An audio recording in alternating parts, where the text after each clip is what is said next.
Hello student, Radhe Radhe. Welcome in my YouTube channel education with Kareena. Today's topic is पुष्पी पातुमा प्रजनन। तो आज हम देखने वाले हिंदी मीडियम की क्लास पुष्पी पातुमा प्रजनन क्लास 12 का चैप्टर रहेगा और इंग्लिश मीडियम की क्लास भी हमारे चैनल पर हो चुकी है। आप अगर देखना चाहते तो हमारे चैनल पर जाकर देख सकते हो। और if you like this video then like share and subscribe. Education से रिलेटेड वीडियो देखने के लिए बेल आइकन को प्रेस कीजिए। हमारे यूट्यूब चैनल पर आपको बहुत से एजुकेशन से रिलेटेड वीडियो मिल जाएंगे और शॉर्ट्स भी मिल जाएंगे। हमने पार्ट फर्स्ट कर लिया इस चैप्टर का। आप देखना चाहते हो तो हमारे चैनल पे जाके ज़रूर देखिए और पार्ट फर्स्ट समझोगे तभी पार्ट सेकेंड आपको समझ में आएगा। तो आज हम देखने वाले नर युग्मकोद्भिद लघु बीजाणु या परागकण। ठीक है, तो ये जो परागकण होता है उसका निर्माण कैसे होता है। जो परागकण होता है उनका निर्माण होता है पराग कोश के अंदर और ये पराग कोश होता है पुंकेसर के अंदर। तो पुंकेसर नर जनन अंग होता है। नर जनन अंग पुंकेसर के पराग कोश के अंदर परागकण या लघु बीजाणु का निर्माण होता है और ये लघु बीजाणु का निर्माण लघु बीजाणु दानी होती है जो पराग कोश के अंदर उपस्थित होती है उसके अंदर होता है। ठीक है, और लघु बीजाणु के जो निर्माण की प्रक्रिया होती है उसको लघु बीजाणु जनन कहते हैं। लघु बीजाणु जनन की प्रक्रिया के दौरान लघु बीजाणु या परागकण का निर्माण होता है। जो परिपक्व नर युग्मकोद्भिद होता है उसको परागकण या लघु बीजाणु कहते हैं। जो मैच्योर हो चुका होता है परागकण लघु बीजाणु उसको परिपक्व नर युग्मकोद्भिद कहते हैं। जो नर जनन अंग पुंकेसर के पराग कोश के अंदर जो देखे तो 4 लघु बीजाणु दानियाँ उपस्थित होती है। ये जो 4 लघु बीजाणु दानियाँ होती है वो द्विगुणित अवस्था में होती है और इन लघु बीजाणु दानियों के अंदर लघु बीजाणु का निर्माण होता है। ये लघु बीजाणु दानियाँ होती है उनके अंदर कोशिकाएं होती है जिनको प्रपशु कोशिका या आर्किस्पोरियल कोशिकाएं कहते हैं। ये जो आर्किस्पोरियल कोशिकाएं होती है इनके अंदर परिणत विभाजन से प्राथमिक वित्तीय कोशिका और प्राथमिक बीजाणु जनन कोशिकाओं का निर्माण होता है। ये प्राथमिक वित्तीय कोशिकाएं और बीजाणु जनन कोशिकाएं होते हैं वो एक परिवर्धित परागकण या लघु बीजाणु को पोषण प्रदान करते हैं और सुरक्षा आवरण प्रदान करते हैं। जो यह प्राथमिक बीजाणु जनक कोशिका होती है इनके अंदर समसूत्री विभाजन से लघु बीजाणु मात्र कोशिकाओं का निर्माण होता है जिनकी प्लॉयडी द्विगुणित होती है जो कि 2n अवस्था में उपस्थित होती है।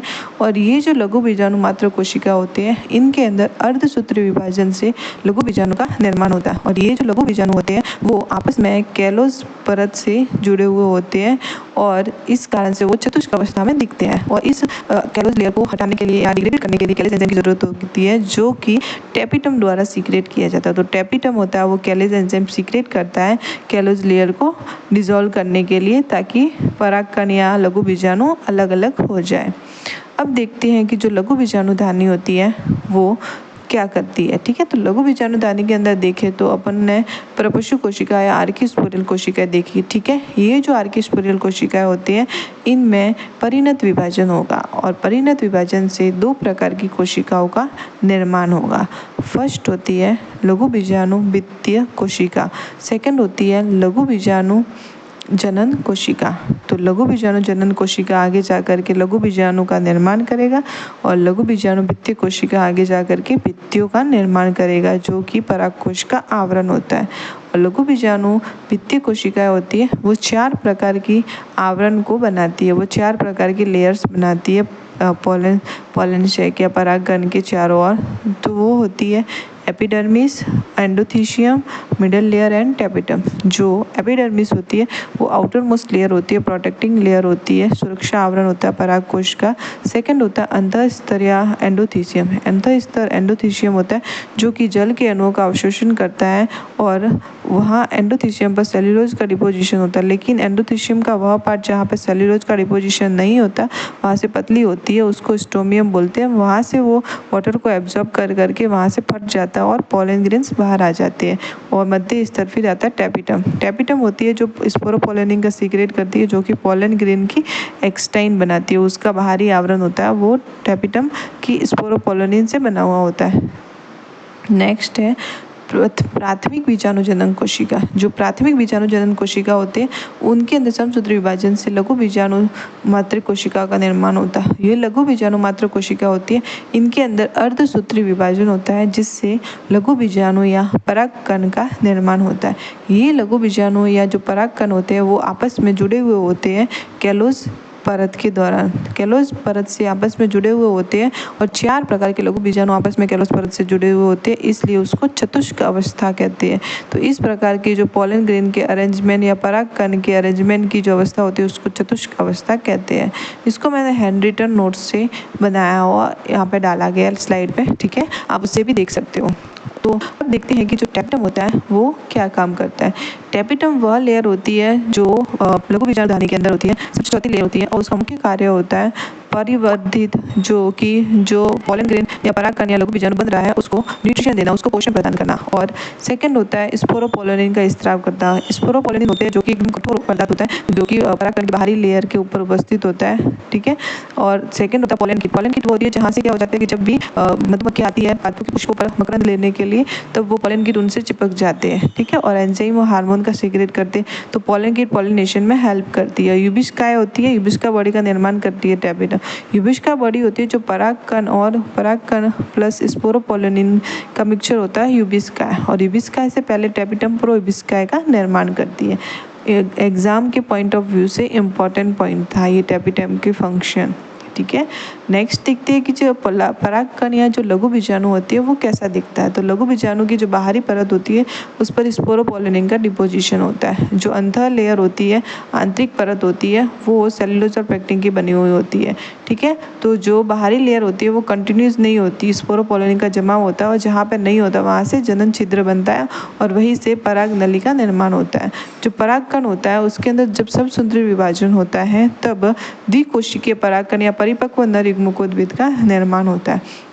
जब परागकण की प्रक्रिया नहीं हुई है उससे पहले परागकण द्विगुणित अवस्था में बन जाता है समसूत्री विभाजन से, और फिर उसके अंदर जब परागण की प्रक्रिया के दौरान हवा द्वारा या किसी इंसेक्ट के द्वारा जब परागकण स्त्री केशर के वर्तिकाग्र तक पहुंचता है तो उसको परागण की प्रक्रिया कहते हैं। और परागण की प्रक्रिया के बाद जब परागकण वर्तिकाग्र तक पहुंच जाता है तो वहाँ पर नमी और जल और शर्करा के अणुओं का अवशोषण करके वहाँ की जो पोलन ग्रेन्स या परागकण का जो जनन छिद्र होता है वहाँ से एक नली निकलती है, उसको पराग नली कहते हैं। और तीनों ही न्यूक्लियस जनन केंद्रक, दो जनन केंद्रक और कायिक केंद्रक होता है उनके अंदर आ जाते हैं पराग नली के अंदर। तो अब देखते हैं कि जो परागण की प्रक्रिया के बाद परागकण में क्या हो रहा है। तो वही चीज़ है कि परागण की प्रक्रिया के बाद जब परागकण स्त्री केशर के वर्तिकाग्र तक पहुंच जाते हैं तो नमी शर्करा का अवशोषण करती है और जनन छिद्र नली निकलती है जिसको पराग नली कहते हैं। और पराग नली के अंदर कायिक केंद्र और फिर जनन कोशिका के केंद्रक आ जाते हैं, जनन कोशिका आ जाती है। अब जनन कोशिका के अंदर वापस समसूत्री विभाजन होगा तो दो नर युग्मक का निर्माण होगा। ये जो दो नर युग्मक होती है और एक कायिक कोशिका का केंद्र होता है, तीनों को मिला करके उस कोशिका को त्रिकोशिकीय अवस्था भी कहते हैं या तीन कोशिकीय अवस्था भी कहते हैं। तो एंजियोस्पर्म पादपों के अंदर मैक्सिमम तीन कोशिकीय अवस्था के अंदर ही परागकण या लघु बीजाणु स्त्री केशर के वर्तिकाग्र तक पहुँचते हैं। अब देखते हैं कि जो परागकण या लघु बीजाणु है वो द्विकोशिकीय परागकण या परिपक्व नर युग्मकोद्भिद का निर्माण करता है पहले, और उसके बाद क्या हो जाता है उसमें वापस समसूत्री विभाजन होगा तो तीन कोशिकीय परागकण या परागकण अवस्था का निर्माण करेगा। तो पहले द्विकोशिकीय बनती है फिर त्रिकोशिकीय बनती है अवस्था परागकण की। जो द्विकोशिकीय अवस्था होती है वो परागण की प्रक्रिया से पहले की होती है, मतलब पॉलिनेशन से पहले होता है, और पॉलिनेशन के बाद में होता है 3 स्टेज सेल्स आती है, ठीक है, 3 stage cells of pollen grain. तो परागकण की प्रक्रिया से पहले परागकण की अवस्था, परागकण की प्रक्रिया से बाद में परागकण की अवस्था। इसको हमने एक डायग्राम से भी बनाया हुआ है, अभी ड्रॉ होगा, ठीक है। तो ये जो डायग्राम है ये एक पोलन ग्रेन्स का डायग्राम है जो कि 3 सेल स्टेज का है, 3 कोशिकीय अवस्था का है, जिसके अंदर क्या होता है कि ये जो परागकण है उसके अंदर 2 कोशिका, छोटी कोशिका जनन कोशिका, बड़ी कोशिका कायिक कोशिका।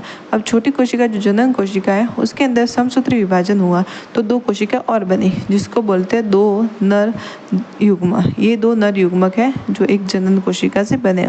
इनकी जो प्लॉइडी होती है वो अगुणित होती है और कायिक कोशिका की भी प्लॉइडी अगुणित होती है। कायिक कोशिका बड़ी दिख रही है और जनन कोशिका वो अपन को छोटी दिख रही है, वो छोटी स्टेज में, ठीक है। और फिर आगे वाले मतलब नेक्स्ट क्लास के अंदर पार्ट 3 के अंदर अपन देखेंगे मादा युग्मकोद्भिद और मादा युग्मकोद्भिद की क्रियाएं देखेंगे। अगर आपको हमारी ये क्लास पसंद आई है तो please like share and subscribe it और अपने फ्रेंड्स को भेजिए। और कोई भी आपकी कोई क्वेरीज हो, डाउट हो तो प्लीज़ कमेंट बॉक्स में लिख के भेजिए, तो मैं उस टॉपिक के ऊपर और वीडियोस बनाऊंगी। क्लास 12 की, क्लास 11 की, अगर कुछ भी क्लास आपको समझ में नहीं आए तो मुझे कमेंट में भेज सकते हो, मैं उस पर क्लास लूँगी। ठीक है, if you like this video, like share and subscribe it. Thank you for watching and waiting for my upcoming video. Thank you. Radhe Radhe.